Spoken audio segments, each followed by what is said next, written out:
So another question I want to ask you is, knowing that God created sex for marriage, how do we flee from the temptation Mm, if we're not in marriage? okay. Yes. There are practical answers to this, and there is like a umbrella way to answer this. So I would say at the end of the day, you have to remember. So I'll give you guys an image. An image I used early on in the podcast is just kind of thinking you live with a roommate and you love this person. It's your best friend, and like you love spending time with them. They're a great friend to you. No complaints. They don't leave their dirty crap around the house. They are the perfect roommate, perfect person. And Mhm. then you kind of start bringing in this person who doesn't respect them, or the kind of temple that you're bringing them into. They don't care to get to know the Lord. This isn't a relationship. I mean, it could be a relationship that isn't honoring Christ. But even if they do know Christ, they're not like, honoring him. So yeah, they'll say hi to him, they'll sit down and chat with him. But he's not going to come into your bedroom with you. You guys don't want to have long conversations with him. So comparing it to that, it's like you literally are disrespecting the one person that you say you love the most. Mm.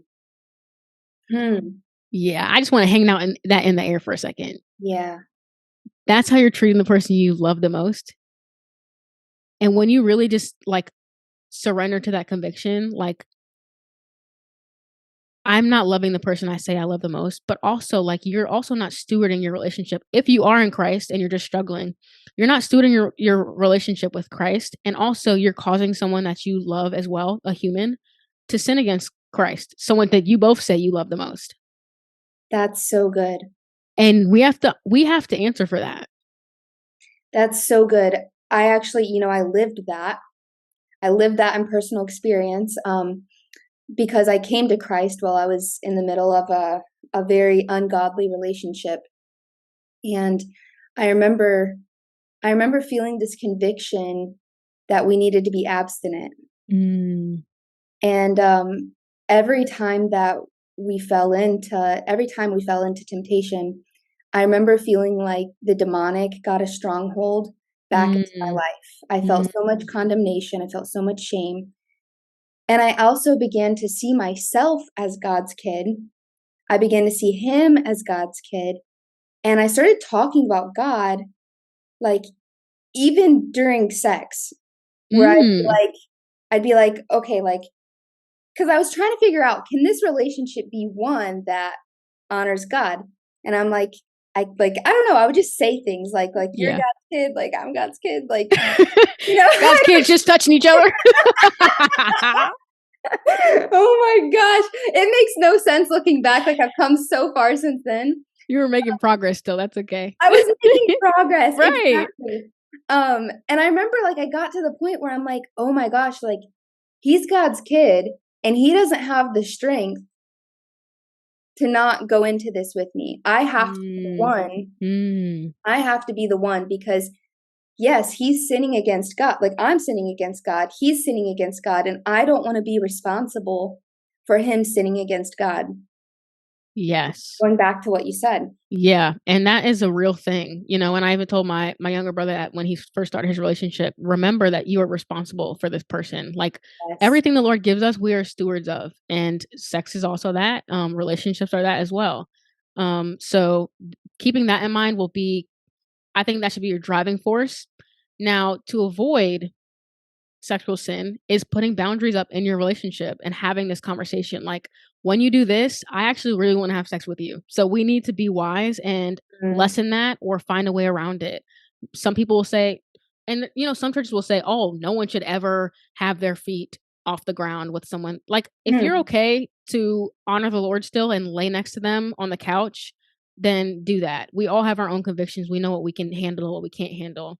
Yeah. Um, so I'm not going to say like there's a blanket thing everyone shouldn't do, but have a conversation with the person that you're in a relationship with and just let them know where you struggle. Mm. Um, and That's good. create boundaries around that. Some more like just random stuff would be like if you are desiring to masturbate or go over to their house when you know you shouldn't, literally get off your bed for Mm. masturbation. get out of a laying down position because it's Yeah. easier to fall into sin when you are doing that. So like get up. Maybe you could like do a little workout because your Yes. endorphins will start going and that will help you avoid making a bad decision. Um Going for a walk, talking to someone who can hold you accountable, having accountability partners that know that you um have this kind of temptation around this time in the day. And that Mm. could be pornography as well. Um so just inviting people into the struggle. So Yeah. that's your partner or an accountability partner. Just let shed light on it because the Bible talks so much about what can happen in the dark when we don't bring things to light. Mhm. Wow, and that's another, great reason that we need to talk to God about this too. Like we can't hide. Like Right. he sees everything. He sees our hearts. He knows what we struggle with. And so when we try to struggle silently and without him and without his children, his family, Hmm. the support of other believers, it's like we're just setting ourselves up for failure. Right. And that's kind of it's a little ounce, I'll say, of pride because you think that you can do it on your own. And Mm, that's not even what we were built for. that's good. So Yeah, 'cause bring the it's Lord into it. vulnerable to tell somebody Oh your yeah. Or struggles. even to tell God, like you admitting anything to at any point is like, "Oh, crap, I'm literally struggling with something that I shouldn't be struggling with." It's kind of embarrassing, but Wow. we're humans, and who better to bring it to than God, who can Yeah, literally pluck it out of your life if he wanted to, easily, in like a blink of an eye. So, and even allowing him now as a in. married person, like, it's not like those temptations or, like, thoughts or like, it's just different. It's not like Mhm. those things ever fully go away, but it's different. Um, Yeah. if you're single, I heard somebody put it this way, is like, when you're single, God's gonna or Satan's gonna do everything he can to get you to have sex, and then when you're married, Satan's gonna do everything he can to get you to not have sex with your spouse. Right. Right. And then so he's always messing with you in some way. There's always gonna be Mhm. some kind of temptation or thing, and for me too, having such a sexually promiscuous background and being redeemed from so much of that, like, I find, like, I still struggle with certain aspects of that. Certain thoughts still come to my mind, certain Mhm. temptations I still struggle with, Yeah. and I have to and not everybody will do this, but I have to tell my husband in order to get free from it. Good for you. Yeah. Yeah, and Yeah. like dreams too, and, like, if I have something happen in a dream, I wake up the next morning feeling, like, distant from my husband, Mm. and Mm. I've heard one pastor, on YouTube, it's Pastor Vlad, I don't remember his last name, but he's talking about, like, incubuses and succubuses, and I don't know if you know much I about those. don't. So it's like they're essentially like sexual demons. Oh, okay. And if you're not giving in to temptation, in life, they do try to get at you in your dreams too. Mm. So this can be like a stronghold. And he's like, if you just have one sex dream, like you probably don't have an incubus or a succubus. He's like, Mhm. but if this is happening over and over and you're just feeling oppressed Yeah. by this, then you probably need some sort of deliverance. Mhm. And so I definitely like I know I've been delivered from some of that, and there's still more deliverance to come from that. And something that I do to just navigate it is like I said, like I confess to my husband and I pray for God to just change my heart, change my mind, Yeah.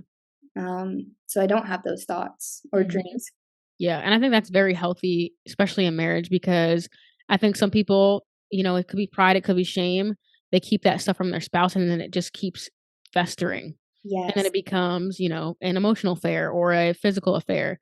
Yeah. So just being completely honest is going to be one of the best things. Yeah, it definitely builds up. I follow this one lady who actually there was an affair in her relationship and she was guilty for it. And so now she's like she has a big ministry on it because that was like the pain of her past. And Mm. something she says is, at the end of every week, she's like, we have a system where it's, was there anything on your heart, on your mind that you need to tell me? It's just kind of a protocol they've put in place to keep Yeah. open communication, so that nothing begins to build in the dark.